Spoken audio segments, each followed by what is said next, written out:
नमस्कार शेतकरी मित्रांनो, महाराष्ट्रातील या जिल्ह्यातील शेतकऱ्यांसाठी आली सर्वात मोठी आनंदाची बातमी। सोयाबीन पिकासाठी 45 कोटी रुपयांचा पीक विमा हा मंजूर झालेला आहे। हा कोणत्या तारखेपासून शेतकऱ्यांना मिळणार ते सुद्धा बघूया। शेतकरी मित्रांनो, परभणी जिल्ह्यातील हजारो सोयाबीन उत्पादक शेतकऱ्यांना खरीप हंगाम 2025 साठी खूप मोठी खुशखबर आलेली आहे। शेतकरी मित्रांनो, प्रधानमंत्री पीक विमा योजनेअंतर्गत विमा कंपनीने जिल्ह्यातील 6 तालुक्यातील शेतकऱ्यांच्या सोयाबीन पिकांसाठी 45 कोटी 70 लाख रुपयांचा पीक विमा हा मंजूर केलेला आहे। शेतकरी मित्रांनो, आता हा पीक विमा शेतकऱ्यांना केव्हा मिळणार ते सुद्धा आपण व्हिडिओच्या समोर बघूया।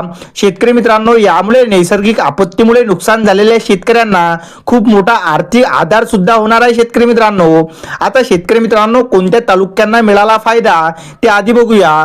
परभणी जिल्ह्यात एकूण 9 तालुके आहेत। यापैकी चिंतूर, सेलू, मानवत, पाथरी, पालम आणि पूर्णा या 6 तालुक्यातील शेतकऱ्यांना या विम्याचा थेट फायदा होणार आहे। शेतकरी मित्रांनो, जिल्ह्यातील 52 महसूल मंडळांमध्ये सोयाबीन लागवड खूप मोठ्या प्रमाणात होते। यावर्षी शेतकऱ्यांनी 3,64,431 अर्ज भरले होते।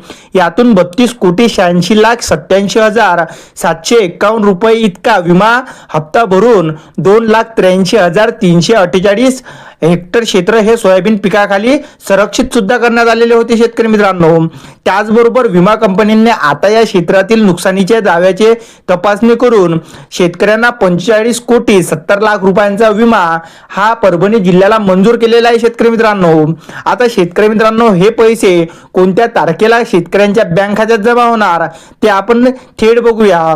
तर शेतकरी मित्रांनो, या तारखेपासून पैसे जमा होणार। आता शेतकरी मित्रांनो, तारीख जर बघितली तर तारीख आपण सांगणारच आहोत। त्याआधी व्हिडिओला लाईक आणि चॅनलला सबस्क्राईब नक्की करा।